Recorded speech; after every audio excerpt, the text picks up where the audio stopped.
మనం ఇండియాలోనే పుట్టాం, ఇక్కడే పెరుగుతున్నాం కూడా. మన దగ్గర Aadhaar card, voter ID, pan card, passport అన్నీ ఉన్నాయి. నువ్వు నిజంగా భారత పౌరుడివేనా అని చట్టం ప్రశ్నిస్తే ఈ కార్డులేవి పనికిరావు. అవును, మీరు వింటున్నది నిజమే. ఇటీవల సుప్రీంకోర్టు తీర్పులు, ప్రభుత్వ వివరణలు చూస్తే సామాన్యుడికి మైండ్ బ్లాంక్ అవుతోంది. చివరికి విదేశాంగ శాఖ కూడా పాస్పోర్ట్ అనేది కేవలం విదేశాలకు వెళ్లే ఒక ప్రయాణ పత్రం మాత్రమేనని, అది పౌరసత్వానికి తిరుగులేని సాక్ష్యం కాదని తేల్చేసింది. మరి ఇన్ని కార్డులున్న సామాన్యుడు తాను భారతీయుడని ఎలా నిరూపించుకోవాలి? అసలు ఏ కార్డ్ పరిధి ఎంత? అసలు మనం జోబులో పెట్టుకుని తిరిగే ప్రతి కార్డుకు చట్టంలో ఒక లిమిట్ ఉంది. ఓటర్ ఐడి, ఇది కేవలం మీకు ఓటు వేసే హక్కును, మీరు ఉండే అడ్రస్ ను మాత్రమే చూపిస్తుంది కదా. ఇక ఆధార్ కార్డ్, ఇది కేవలం ఒక వ్యక్తి గుర్తింపు మాత్రమే. ఇది పౌరసత్వ పత్రం కాదని దీన్ని తయారు చేసిన UIDAI చట్టంలోనే స్పష్టంగా ఉంది కదా.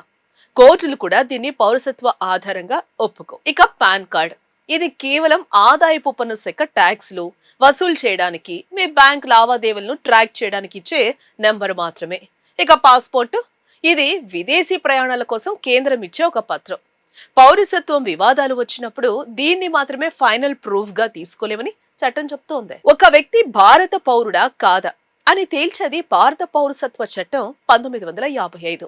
దీని ప్రకారం మీ పౌరసత్వాన్ని డిసైడ్ చేసేది మీ చేతిలో ఉన్న డిజిటల్ కార్డులు కాదు, మీ పుట్టుక పూర్వోత్తరాలు మాత్రమే.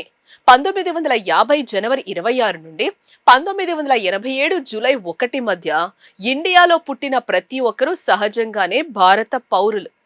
1987 జూలై 1 తర్వాత పుట్టిన వారైతే వారు పుట్టే సమయానికి తల్లి లేదా తండ్రిలో ఎవరో ఒకరు ఖచ్చితంగా భారత పౌరుడై ఉండాలి. 2004 డిసెంబర్ 3 తర్వాత పుడితే తల్లిదండ్రులు ఇద్దరు భారత పౌరులై ఉండాలి. లేదా ఒకరు పౌరుడై ఉండి మరొకరు అక్రమ వలసదారు కాకూడదు.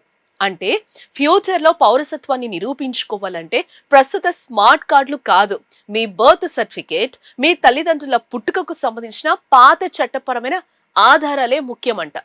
ఈ సమస్య ఎంత ప్రాక్టికల్లో అస్సాంలో జరిగిన NRC ప్రక్రియలో ఇక్కడ స్పష్టమైంది. అక్కడ లక్షలాది మంది సామాన్యుల దగ్గర ఆధార్, ఓటర్ కార్డులు ఉన్నా సరే 1971 కంటే ముందు నుంచే తమ పూర్వీకులు ఇక్కడే ఉన్నారని చూపించే పాత రికార్డులు లేదా బర్త్ సర్టిఫికేట్లు లేక కాలానుగుణంగా నానా ఇబ్బందులు పడ్డారు.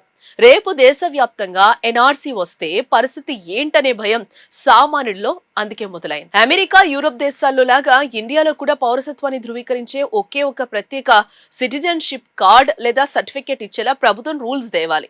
లేదా ప్రస్తుతం ఉన్న ఆధార్, ఓటర్ ఐడీల్లోనే పౌరసత్వ హోదాను చట్టబద్ధంగా చేర్చాలి. ఓటు వేయటానికి, పన్నులు కట్టడానికి అధికారికంగా కార్డులు ఇచ్చే ప్రభుత్వాలు పౌరసత్వం దగ్గరకు వచ్చేసరికి మీ తాతల కాలం నాటి కాగితాలు చూపించండి అనడం సామాన్య నిరక్షరాస్యులకు, కూలీలకు పెద్ద శాపంగా మారుతుంది కదా. అందుకే ప్రభుత్వం ఇచ్చే పాస్పోర్ట్ లేదా ఓటర్ ఐడీలనే పౌరసత్వానికి ప్రాథమిక సాక్ష్యాలుగా గుర్తించేలా చట్టాలను సరళీకరించడమే దీనికి ఏకైక శాశ్వత పరిష్కారం.